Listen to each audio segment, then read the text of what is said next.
खेत में 3 बहू की रसोई। वाह बच्चों, तुमने तो बड़ी मेहनत की है और सबसे ज्यादा मेहनत मेरे छोटे बेटे राघव ने की है।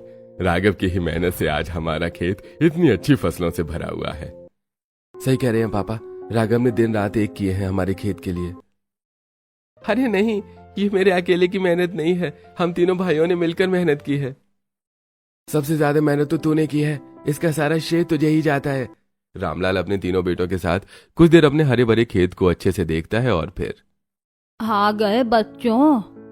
दादी, बड़ी जोर की भूख लगी है, आज खाने में क्या बना है?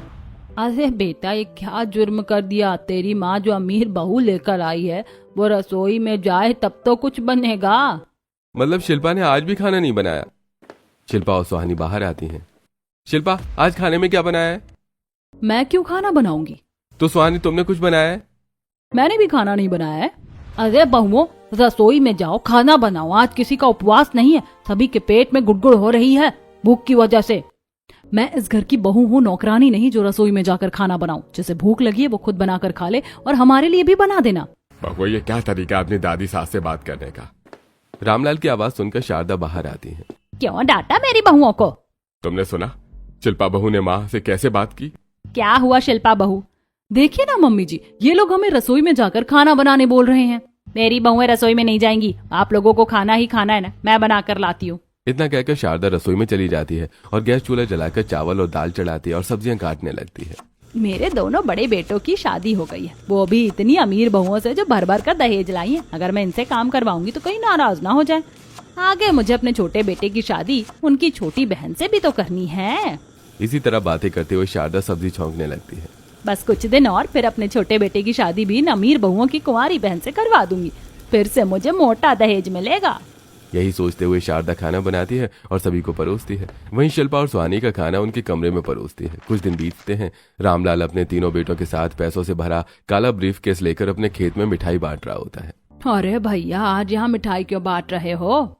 अरे कांति बहन, मैंने अपनी फसल बेच दी, बड़े बढ़िया दाम में बिकी है। अरे वाह, बहुत अच्छी बात है। भगवान करे इसी तरह आपको दिन दूनी रात चौगुनी तरक्की हो। सभी मिठाई खाते हैं। फिर रामलाल अपने तीनों बेटों के साथ घर के अंदर आता है। क्या बात है, आज मिठाई लेकर आए हैं? इस साल हमारे खेतों में बहुत अच्छी फसल हुई थी, वही फसल बेच कर आ रहे हैं। अच्छा, तो पैसे भी मिले होंगे? ये रहा ना पैसों का बैग। तब तो बड़ा मजा आएगा। अब तो गर्मी भी आ गई। आप लोग हमारे कमरे में एसी क्यों नहीं लगवा देते? वैसे सबके कमरों में भी एसी लगवा देना चाहिए। नहीं बहू, हम अभी अपने घर में एसी नहीं लगवाएंगे। क्यों एसी क्यों नहीं लगवाएंगे? जब मेरी बहू कह रही है कि कमरे में एसी लगवाओ तो लगवा दो। तुम लोग सही कह रही हो, पर विक्रम और राघव ने कुछ अलग ही सोचा है। ऐसा क्या सोचा देवर जी आपने? क्या सोचा राघव बेटा तुमने? दादी, ऐशो आराम तो हम फिर भी कर लेंगे। इस बार फसल अच्छी हुई है, सोच रहे हैं इन पैसों से अपने खेत का दायरा बढ़ा ले, बगल की थोड़ी जमीन खरीद ले। मुझे राघव का सुझाव बहुत अच्छा लगा। उसके इस सुझाव से हम आर्थिक रूप से और मजबूत बनेंगे।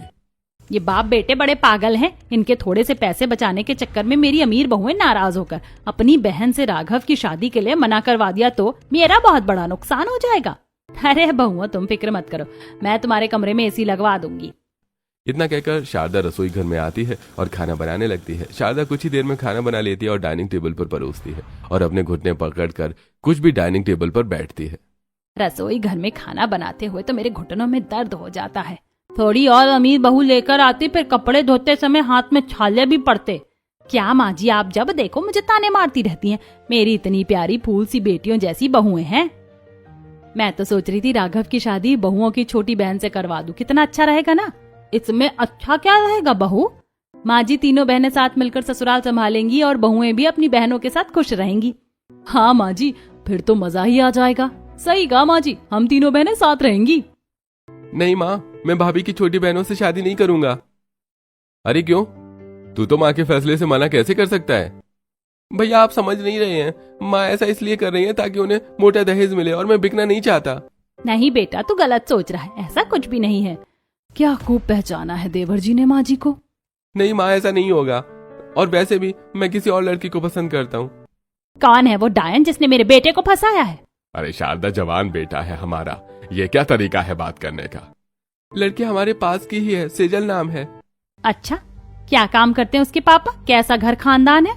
बहुत अच्छे लोग हैं। उसके पिताजी दूसरों के खेतों में मजदूरी करके अपना गुजारा चलाते हैं।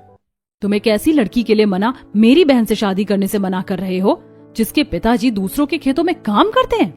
ऐसी गरीब घर की लड़की से तेरी शादी नहीं होगी। तेरी शादी तेरी भाभी की बहनों से ही होगी। बिल्कुल नहीं। जब राघव किसी और लड़की को पसंद करता है तो उसकी शादी उसकी पसंद की लड़की से ही होगी। और वैसे भी हम तेरी पसंद की 2 अमीर बहू लाकर 2 वक्त की रसोई के लिए तरसते ही हैं। जिस दीवार पर सर फोड़ना हो फोड़िए, पर शादी में मुझसे और मेरी बहुओं से कोई उम्मीद मत रखिएगा। इतना कहकर शारदा खाना छोड़कर उठकर चली जाती है और फिर अगले दिन पूरा परिवार फिर से इकट्ठा होता है। जल्दी जल्दी चलो, लड़की देखने जा रहे हैं। लेट पहुंचना अच्छा नहीं लगेगा। अरे देखो ना माँ, शारदा लड़की देखने जाने को तैयार ही नहीं है। क्यों बहू, तू सुबह से मुंह फुलाकर बैठी है? मैंने पहले ही मना कर दिया था ना, मुझसे कोई उम्मीद मत रखिएगा। मैं नहीं जाऊंगी लड़की देखने। बहू तेरी जिद में मैं अपने घर खानदान की बेइज्जती होते नहीं दे सकती। तुझे चलना ही पड़ेगा। शारदा मुंह बनाकर रामलाल को घूरती और आगे आगे एक घर से निकल जाती है। पीछे पूरा परिवार निकलता है। अरे पापा, यही है सेजल के माता पिता। नमस्कार, मेरा नाम रमेश है और ये मेरी पत्नी मीना है। रमेश सभी को चटाई बिछाकर जमीन पर बिठाता है। वहीं शिल्पा और सुहानी खड़ी रहती हैं। अरे बेटी, खड़ी क्यों हो? तुम दोनों भी बैठ जाओ। नहीं नहीं, हम लोग खड़े ही ठीक है, हमें जमीन पर नहीं बैठना। शिल्पा बैठो चुपचाप। शिल्पा और सुहानी चुपचाप जमीन पर बैठ जाती हैं। तभी सेजल साधारण सलवार सूट में बाहर आती है। वैसे हमारी हैसियत आपकी जितनी तो नहीं है, पर जब बच्चे एक दूसरे को पसंद करते तो हमें शादी से कोई ऐतराज नहीं है। हमें भी कोई ऐतराज नहीं है। हम तो बस शादी की तारीख तय करने आए हैं। इन्हें क्या तकलीफ होगी? अमीर घराने में रिश्ता कर रहे हैं। रामलाल पंडित को बुलाता है और राघव और सेजल की कुंडली दिखाता है। शुभ मुहूर्त 3 महीने बाद की है। ठीक है पंडित जी, 3 महीने बाद ही शादी होगी। शादी की तारीख तय करके रामलाल परिवार के साथ घर वापस आ जाता है। इसी तरह दिन बीतते हैं और खेत में नई फसलें लहराने लगती हैं। पूरा परिवार साथ खड़ा फसल देख रहा होता है। कितनी अच्छी फसल आती है हमारे खेत में। मुझे हमारे खेत बहुत पसंद है। बहुत अच्छे समय पर फसल आई है। यही फसल बेचकर हम राघव की शादी कर देंगे। अगर बहुओं की बहनों से शादी करवाई होती तो फसल बेचकर शादी नहीं करनी पड़ती। इसी तरह बातें करते हुए रामलाल, तीनों बेटे और शारदा घर चले जाते हैं। तभी शिल्पा, देख रही है सुहानी, ये लोग इतनी अच्छी फसल बेचकर देवर जी की शादी करवाना चाहते हैं, वो भी उस गरीब लड़की से। उसकी जगह हमारी बहन आई तो हम तीनों बहनें ससुराल पर राज करती। हाँ, और पिछली बार अच्छी फसल हुई थी तो देवर जी के कहने पर इन्होंने हमारे कमरे में एसी भी नहीं लगवाया था। मैं क्या कहती हूँ, इस बार सारी फसल हम ही बेच देते हैं और पैसे अपने पास रख लेंगे। अच्छा आइडिया है। रातों रात फसल बेच देंगे और सुबह हल्ला कर देंगे कि हमारी फसल चोरी हो गई, और उन पैसों से अपने शौक पूरे करेंगे। कुछ दिन के लिए शहर घूमने भी चलेंगे। इसी तरह समय बीतता है। तेज धूप में राघव अपने भाइयों के साथ खेत की सारी फसल काटता है और अपने गोदाम में रखकर ताला मारकर पसीने से लथपथ तीनों भाई घर पहुंचते हैं। ये क्या मजदूर जैसी हालत बना रखी है? पूरे शरीर से बदबू आ रही है तुम्हारे। फसल काट कर आ रहे हैं। कितनी फसल है हमारी? पिछली बार से ज्यादा है। शिल्पा, जरा 3 गमछे देना, हम तीनों भाई ट्यूबवेल पर नहा कर आते हैं। मैं क्यों दूं, खुद ले लीजिए। तभी गंगा देवी 3 गमछे लेकर आती है और अपने तीनों पोतों को दे देती है। भाभी, कम से कम खाना ही बना दीजिएगा, बहुत थक गए हैं। हाँ, जब तक हम नहा कर आते हैं तब तक प्लीज खाना बना देना, बहुत भूख लगी है। इतना कहकर तीनों भाई खेत में बने ट्यूबवेल के पास जाते हैं और साथ में नहाने लगते हैं। वहीं दूसरी तरफ गंगा देवी, बहुओं, पहली रसोई के बाद तुमने खाना कब बनाया था? बहुओं, कहीं तुम दोनों खाना बनाना ना भूल जाओ। आज तुम्हारे पति और देवर बहुत मेहनत करके आए हैं, आज तो उन्हें अपने हाथों का खाना बनाकर खिलाओ। शिल्पा और सुहानी एक दूसरे का चेहरा देखती हैं। अच्छा ठीक है, आज खाना हम बना देते हैं। इतना कहकर शिल्पा और सुहानी किचन में चली जाती हैं। ये इस बुढ़िया को भी अगर 1-2 सोने के गहने दिलवा देते ना तो ये बुढ़िया भी हमारा पीछा छोड़ देती। जब देखो हमें रसोई में भेजकर खाना बनवाना चाहती है। आज तो इतना स्पेशल खाना बनाऊंगी, दोबारा कभी खाना बनाने को नहीं बोलेंगी दादी सास। सुहानी सब्जी बनाने लगती है और शिल्पा रोटी बनाने लगती है। शिल्पा जानबूझकर रोटियों को मोटी और अधपकी जली हुई बनाती है। देखा, आप लोग कहते हैं कि मेरी बहुएं काम नहीं करती, कितना अच्छा खाना बनाकर लाई हैं। आज दादी सास के कहने पर हमने खाना बनाया है तो पहले दादी सास ही टेस्ट करेंगी। अरे बिल्कुल, मैं तो रोज तुम्हारे हाथ का खाना टेस्ट करना चाहती हूँ। गंगा देवी रोटी और सब्जी का पहला निवाला खाती है। गंगा देवी के कानों से धुआं निकलने लगता है और आंखें लाल हो जाती हैं। पानी, पानी। अरे क्या हुआ माँ, तुम्हें इतनी मिर्च कैसे लग रही है? कोई सब्जी मत खाना, सब्जी में मिर्च भरी पड़ी है। राघव तुरंत गंगा देवी को पानी पिलाता है। अरे बहू पागल हो गई हो क्या? गांव भर की मिर्च क्या मेरी सब्जी में डाल दी है? और ये रोटियां क्या है? कहीं से जली है, कहीं से कच्ची हैं। हमें क्यों डांट रही हो माँ जी? आपने कहा था हमें अपने हाथ का खाना बनाकर खिलाओ। हमें जैसा आता है हमने बना दिया। अरे बना दिया तो खाने लायक बनाती। माँ जी क्या गलत कह रही हैं? जब ये अमीर घर की बेटियां हैं और इन्होंने कभी खाना नहीं बनाया तो इन्हें खाना बनाना कैसे आएगा? आपको इनसे खाना बनाने के लिए कहना ही नहीं चाहिए था। आज पहली बार पते की बात कही है। आज से मैं इन्हें रसोई में खाना बनाने के लिए नहीं कहूंगी। कुछ दिन बीतते हैं। एक दिन शिल्पा और सुहानी अनाज बेचने अनाज के सौदागरों की मंडी में आती हैं। बढ़िया अनाज है, कितने दाम दोगे? 20 रुपए किलो दे दूंगा अनाज के। 20 रुपए सुनते ही सुहानी आगे बढ़ जाती है। बढ़िया अनाज है, क्या दाम दीजिएगा? अरे जनानिया हो तुम लोग, 21 रुपए ले लेना। आप लोगों को कद्र ही नहीं है अच्छे अनाज की। इतना अच्छा अनाज है, जो भी खरीदेगा माला माल हो जाएगा, पर लोग हमें ही लूटना चाहते हैं। वहीं थोड़ी दूर खड़े बबलू की नजर शिल्पा और सुहानी पर पड़ती है। अरे ये दो औरतें मंडी में क्या कर रही हैं? इन्हें उल्लू बनाना आसान है, बात करके देखता हूँ। बबलू शिल्पा और सुहानी के पास आता है। अरे आप दोनों औरतें मंडी में क्या कर रही हैं? हम अपना अनाज बेचने आए हैं। कैसा अनाज है आपका? शिल्पा अपने पर्स से अनाज का सैंपल निकाल कर दिखाती है। अरे वाह, ये तो बहुत अच्छी क्वालिटी का अनाज है। मैं इस अनाज के साथ साथ जमीन भी खरीदना चाहता हूँ। हमें जमीन नहीं बेचनी, हमसे अनाज का सौदा करने आए हैं। बहुत अच्छे पैसे दूंगा, सारा अनाज भी खरीद लूंगा, बस एक शर्त है। हमें मंजूर है, अगली बार का अनाज भी आपको ही देंगे, पर अनाज आपको रात में मिलेगा। क्यों? ताकि हमारे इतने अच्छे अनाज पर किसी की नजर ना लगे और अनाज आपको आकर ले जाने पड़ेंगे। अरे मुझे मंजूर है, गोदाम का एड्रेस बताइए। बबलू से सौदा पक्का करके शिल्पा और सुहानी घर चली जाती हैं। ऐसी रात होती है, सभी अपने कमरे में सो रहे थे, तभी शिल्पा सुहानी शारदा के कमरे में आती हैं। रात के 2 बज गए हैं, सौदागर आता होगा। जल्दी माँ जी के पास से गोदाम की चाबियां चुरा लेते हैं। वो देख, माँ जी ने पल्लू में बांध रखी हैं। सुहानी धीरे से शारदा की पल्लू से चाबियां निकालने लगती है। अरे मैं तो डर गई थी, मुझे लगा जाग ही गई। अगर जाग जाती तो आज हमारी अच्छी खासी क्लास लग जाती। सुहानी शारदा की पल्लू से चाबियां निकालती और चाबियां लेकर सुहानी और शिल्पा खेत में बने गोदाम के पास आती हैं। तभी बबलू मजदूर और लोड़ी के साथ आता है। जल्दी से उठवाओ और यहाँ से निकलो। मजदूर जल्दी जल्दी अनाज उठाकर गाड़ी में भरते हैं। हमारे पैसे? मैं अनाज वजन करके रखूंगा, कल आकर पैसे ले लेना। इतना कहकर बबलू सारा अनाज लेकर चला जाता है। रात बीतती है और अगली सुबह हो जाती है। शिल्पा और सुहानी घर से निकलती हैं और मंडी में बबलू के पास पहुंचती हैं। बबलू जी, कितना अनाज हुआ था हमारा? अरे कौन सा अनाज? कितना अनाज? किसका अनाज? कौन हो तुम लोग? कौन है हम लोग? कल रात ही आपने हमारे अनाज खरीदे हैं। अरे कल रात में कोई अनाज खरीदता है? पागल बना रही हो मुझे। ज्यादा होशियार मत बनो। अरे कैसे पैसे? मैंने तुमसे कोई अनाज नहीं खरीदा है। हमसे होशियारी मत करो, हम तुम्हारे खिलाफ पुलिस कंप्लेन कर देंगे। अरे जाओ, जो करना है कर लो। मैंने तुमसे कोई अनाज खरीदा ही नहीं है। कैसे कह रही हो कि मैंने खरीदा? भागो यहाँ से। बबलू के आदमी शिल्पा और सुहानी को मंडी के बाहर कर देते हैं। दीदी, इसने तो हमें ही धोखा दे दिया। अब हम क्या करें? अब हम क्या कर सकते हैं? घर वालों को बताएंगे तो फंस जाएंगे, चुप रहते हैं। हाँ, जिसका अनाज है वो समझेगा। दोनों अपने ससुराल की तरफ लौट जाती हैं। दूसरी तरफ बबलू। अरे हो ना हो, इन दोनों ने जरूर छुपकर मुझे अनाज बेचा है। पुलिस कंप्लेन तो नहीं कर सकती है, पर क्या पता घर वालों के साथ मिलकर कर दें। वो लोग मुझ पर क्या कंप्लेन करेंगे? कंप्लेन तो मैं करूंगा। इसी तरह दिन बीतता है और फिर अगली सुबह। शारदा, जरा गोदाम की चाबी देना। आज एक बड़े व्यापारी को बुलाया है, अच्छे दाम देगा हमारे अनाज के। शारदा अपनी कमर से चाबियां निकालकर रामलाल की तरफ बढ़ाती है। तभी घर में पुलिस, वकील और बबलू आते हैं। ये सामने वाला खेत किसका है? वो खेत हमारा है। इस खेत के मालिक ने खेत में केमिकल डालकर अनाज उगाया है। उस अनाज पर केस हुआ है। अरे नहीं साहब, हमने किसी तरह के केमिकल का इस्तेमाल नहीं किया है। और ये केस किसने किया है? मेरे क्लाइंट बबलू जी ने। तुमने इन्हें केमिकल वाला अनाज बेचा है। अरे झूठ कह रहा है ये आदमी, हमने इसे कोई अनाज नहीं बेचा। अरे नहीं साहब, मैंने इन्हीं के खेत का अनाज खरीदा है। जहां मैंने अनाज रखा था वहां के सारे चूहे मर गए। तब पता चला कि इनके अनाज नहीं, जहर है।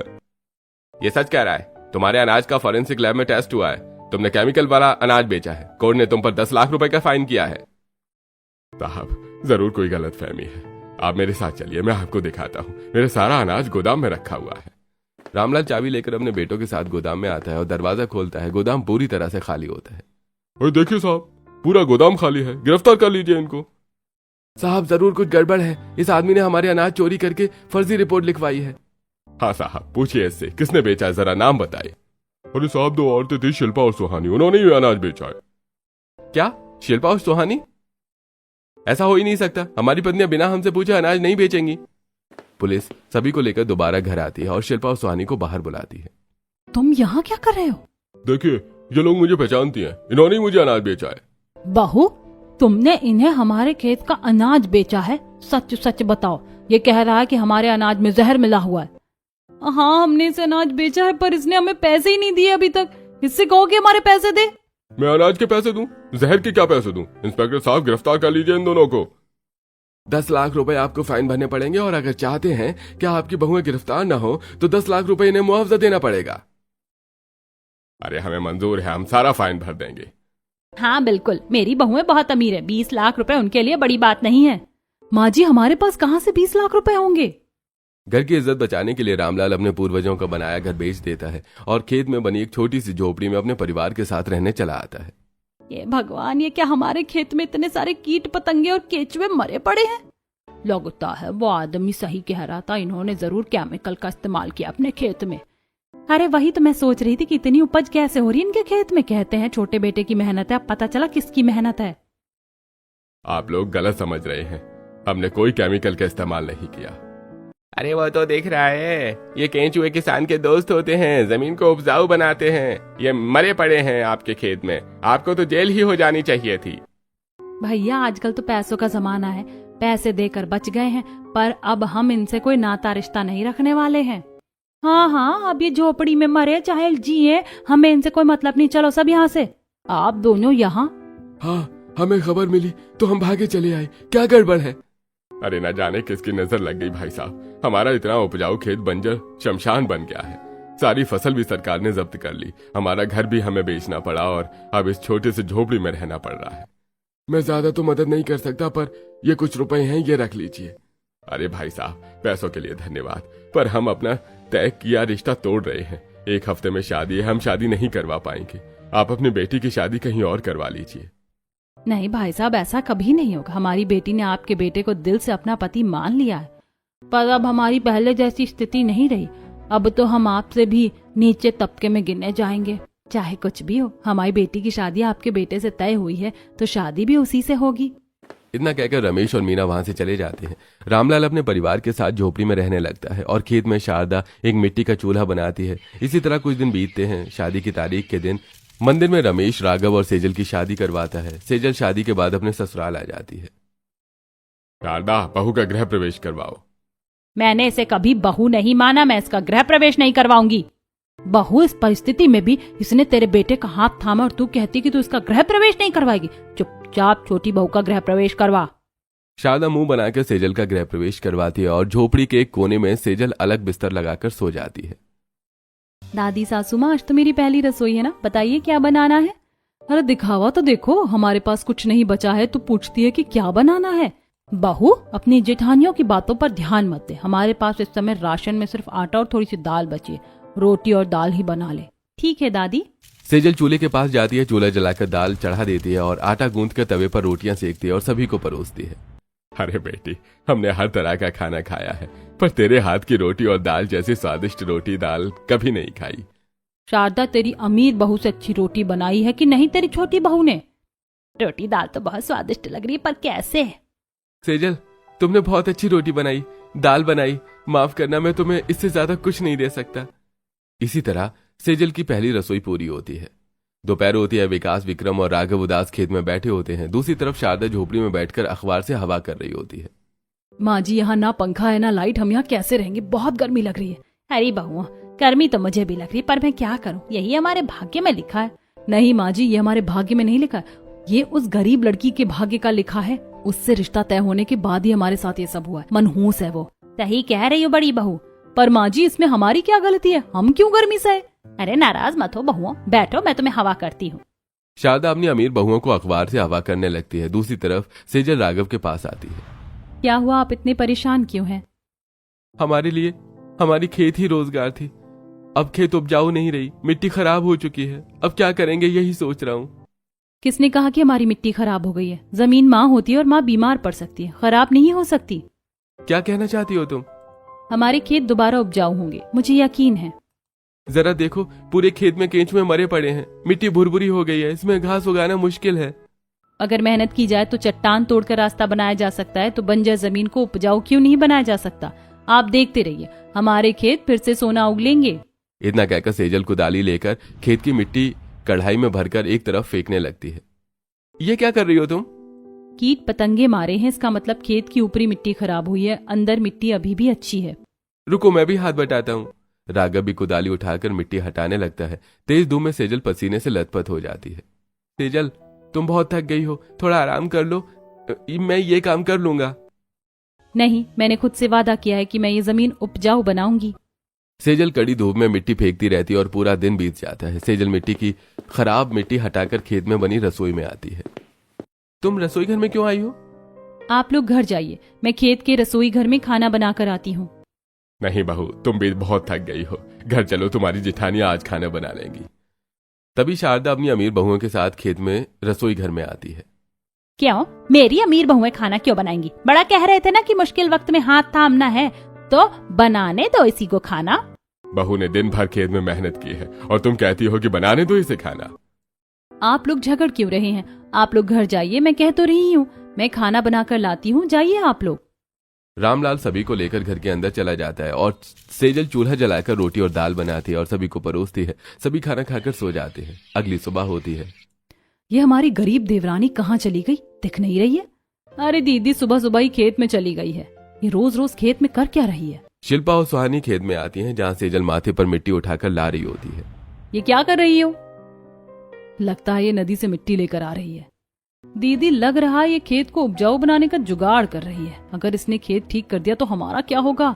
ऐसा कुछ नहीं होगा, देखना, गर्मी में कुछ दिनों में बीमार पड़ जाएगी, सारी हकीकत निकल जाएगी। इतना कहकर शिल्पा और सुहानी घर में चली जाती हैं। सेजल, तुम नदी से मिट्टी क्यों लेकर आ रही हो? कल हमने खराब मिट्टी हटा दी है, अब मैं नदी की उपजाऊ मिट्टी मिला रही हूँ। इसमें गोबर और चूल्हे की राख मिलाकर खेत में डालेंगे तो मिट्टी फिर उपजाऊ हो जाएगी। तुम्हें ये सब कैसे पता? मेरे पिताजी बड़े किसानों के खेतों में काम करते हैं, वही लोग अच्छे उपाय बताते थे, पिताजी ने मुझे भी बताया है। अच्छा, तो अब मैं भी तुम्हारे साथ काम करूंगा। इतना कहकर राघव भी सेजल के साथ काम में जुट जाता है। आधा दिन बीतता है। दोनों मिलकर नदी से उपजाऊ मिट्टी लाकर पूरे खेत में फैला देते हैं। मिट्टी तो हमने पूरे खेत में बराबर कर दी। अब आप आराम कीजिए, मैं गांव से गोबर लेकर आती हूँ। नहीं, मैं भी चलता हूँ। नहीं, गोबर उठाते आप कैसे लगेंगे? आप बैठिए, मैं लेकर आती हूँ। सेजल कढ़ाई लेकर गांव में शांति के घर जाती है। काकी, मुझे थोड़ा सा गोबर चाहिए था। तुम रामलाल के घर की बहू हो ना? हाँ, मैं उन्हीं के छोटे बेटे की पत्नी हूँ। तुम गोबर लेने क्यों आई हो? खेत में डालने के लिए। उन्होंने अपनी लालच में खेत खराब किए हैं, तो तुम क्यों मेहनत कर रही हो? अरे तुम्हें तो इनके घर में शादी भी नहीं करनी चाहिए थी। मैंने शादी से पहले ही राघव जी को अपना पति मान लिया था। अब उनकी हालत कैसी भी हो मुझे फर्क नहीं पड़ता, आप बस गोबर दे दीजिए। वहाँ पड़ा, जितना चाहिए ले लो, मेरी गायों को परेशान मत करना। सेजल शांति और कांति के घर से गोबर इकट्ठा करती है और पूरे खेत में फैला देती है और कुछ उपले बनाकर रसोई घर में आ जाती है। अरे तेरी इधर उधर की टहलियां हो गई हो तो कुछ काम भी कर ले। माँ, क्या कह रही हो? सेजल टहलियां नहीं कर रही है। तू मेरा बड़ा बेटा होकर मेरी बात काट रहा है। वो बात नहीं काट रहा, तुम्हें सच बता रहा है। सेजल खेत को उपजाऊ बनाने के लिए मेहनत कर रही है। उल्लू बना रही है आप लोगों को, इसे घर का काम ना करना पड़े इसलिए ये सब कर रही है। नहीं माँ जी, ऐसी बात नहीं है, मैं अभी खाना बना देती हूँ। अपनी अमीर बहुओं से क्यों नहीं बनवाती? रोज रोज छोटी बहू ही खाना बनाएगी। इसी की मनहूस नजर लगी है, जिसकी वजह से हम सब कुछ हार गए। हमारे खेत भी इसी की वजह से खराब हुए हैं। अब घर का सारा काम भी यही करेगी। माँ, ये कैसी बात कर रही हो? सेजल दिन रात मेहनत कर रही है और तुम उसके लिए ऐसा बोल रही हो? पता नहीं आप लोग समझ क्यों नहीं रहे। ये हमारे घर को बर्बाद करने आई है, ये डायन है। शारदा अखबार लेकर खुद को और अपनी अमीर बहुओं को हवा करने लगती है। वहीं दूसरी तरफ सेजल खेत में बने रसोई घर में आती है। ये क्या, आज तो दाल भी खत्म हो गई, अब सिर्फ आटा ही बचा है, कल क्या बनाऊंगी? ये सोचते हुए सेजल खाना बनाती है और सभी को परोसती है। और अगले दिन सुबह सेजल चूल्हे की राख और नीम के पत्ते पूरे खेत में छिड़कती है और कुदाली से खेत जोतने लगती है। इसी तरह दोपहर होती है और उनमें से अच्छी सब्जियां अलग रख सड़ी सब्जियां पूरे खेत में फैला देती है। माँ जी, इसने खेत में कितनी सड़ी सब्जियां फैला दी हैं, मक्खी मच्छर उड़ रहे हैं, मन खराब हो रहा है। क्यों रे, तू हमें मारना चाहती है? हमारे खेत में कचरा फेंक रही है तू। माँ जी, ये सड़ी हुई सब्जियां गलकर खाद का काम करेंगी। बेवकूफ समझ रही है मुझे? तू चाहती है यहाँ मक्खी मच्छर हो और हम बीमार हो जाएं। अरे चुप हो जाओ शारदा, एक हफ्ते से देख रहा हूँ बहू मेहनत कर रही है और तुम उसे टोक रही हो। अरे आपसे अगर बहू को एक बार भी टोका तो मुझसे बुरा कोई नहीं होगा।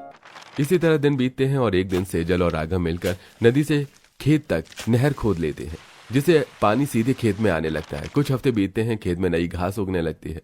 अरे दादी, वो देखो, सेजल ने कमाल कर दिया, हमारी बंजर खेत में घास आ गई। अरे वाह बहू, मान गई तुम्हें। जिस खेत को सबने शमशान कहा उसे तुमने उपजाऊ बना दिया। अब बस हमें बीज के लिए पैसे चाहिए, बीज बोते ही खेत सोना उगलने लगेंगे। पैसे तो हमारे पास है ही नहीं, बीज कैसे लेंगे? आप चिंता मत कीजिए, मेरे पास कुछ पैसे हैं, आप मेरे साथ चलिए, मुझे बीज की पहचान नहीं है। राघव और सेजल बीज के बाजार जाते हैं। क्या चाहिए भाई साहब? अच्छे क्वालिटी के बीज दिखाइए। दुकानदार बीज दिखाता है और राघव अच्छे बीज चुन लेता है। पैसे? सेजल अपनी अंगूठी निकालकर दुकानदार के हाथ में रख देती है। पैसे नहीं है, ये अंगूठी रख लीजिए, बीज से ज्यादा दाम की है। ये क्या कर रही हो तुम? हमारी खेत से ज्यादा कीमती नहीं है ये, बीज लेकर चलिए। मैं धन्य हो गया तुम्हारी जैसी पत्नी पाकर। भाई साहब, इस अंगूठी को बेचना मत, मैं एक दिन पैसे देकर इसे वापस ले आऊंगा। राघव और सेजल खेत में आते हैं, जहां रमेश रामलाल के साथ खड़ा होता है। सभी साथ में बीज बोते हैं। एक महीना बीतता है, खेत में फसल उगने लगती है। अरे देखो, हमारी खेत में कितनी अच्छी फसल आ रही है, पक्षी भी आने लगे हैं। ऐसे तो पक्षी फसल खा जाएंगे, मैं एक भूत बनाकर लगा देती हूँ। सेजल मटके से भूत बनाकर खेत में गाड़ देती है। ऐसे कुछ महीने बीतते हैं। खेत हरी भरी फसलों से लहरा उठती है, फसल बिकती है। राघव सेजल की अंगूठी दुकानदार से वापस लेकर आता है। देखो शारदा, तुम हमारी तीसरी बहू को हमेशा बुरा भला कहती थी, आज उसी की मेहनत से हमारे खेत उपजाऊ बने हैं। इसमें इसकी क्या मेहनत, ये तो हमारे खेत की उपज है। अब इन पैसों से एक नया घर बनवाएंगे। नहीं, ये पैसे हमारी तीसरी बहू की मेहनत के हैं, वही बताएगी इनका क्या करना है। हम इस छोटे घर में भी अच्छे से रह रहे हैं, हमें अपनी आमदनी बढ़ाने के लिए खेत बढ़ाना चाहिए। पिताजी, इन पैसों से और खेत खरीद लीजिए। रामलाल सेजल की बात मानकर और खेत खरीद लेता है। सेजल नई खेतों में सब्जियां और दाल उगाती है और धीरे धीरे अपना काम बढ़ाती है और पूरे शहर और गांव में मशहूर हो जाती है। एक दिन उसके घर मीडिया रिपोर्टर्स आते हैं। सेजल जी, अभी कुछ समय पहले आपके ससुराल वालों पर आरोप था कि इस खेत में केमिकल डालकर खेत खराब कर दिया गया था, फिर आपने इस खेत में दोबारा उपज कैसे लाई? गलत कहते हैं लोग, मेरे ससुराल वालों ने कभी भी खेत में कोई केमिकल नहीं डाला। मुझे तो लगता है ये किसी की साजिश थी और हमारे खेत दोबारा उपजाऊ बने हैं मेरे परिवार के साथ की वजह से। देख शारदा, जिस बहू को तू गरीब समझकर हमेशा ताने भरती रही, आज उसी की वजह से तू अखबारों में आएगी। हमारी खेत दूर दूर तक प्रसिद्ध हो गए हैं। अब तो समझ जा, तेरी अमीर बहुएं तुझे अर्श से फर्श पर लाने वाली हैं और तेरी गरीब बहू तुझे फर्श से अर्श पर पहुंचाने वाली है। बहू, मुझे माफ कर दे, मैंने हमेशा तुझे ताने दिए, पर मेरी असली बहू तू ही है। आज तेरी वजह से हमारे खेत की जमीन फिर से उपजाऊ हो गई है। इसी तरह ससुराल की तीसरी बहू की मेहनत से ससुराल में एक बार फिर खुशी आती है। रामलाल अपनी पुश्तैनी घर वापस खरीद लेता है और अब अपने समधी बहू और बेटों के साथ अपने खेत में काम करने लगता है। दर्शकों, अगर आप भी किसी ऐसे ही किसान महिला या आपके जीवन में ऐसी कोई महिला हो जिसने मुश्किल वक्त में अपने परिवार का साथ ना छोड़ा हो, तो कमेंट सेक्शन में हमें उनके बारे में जरूर बताइएगा।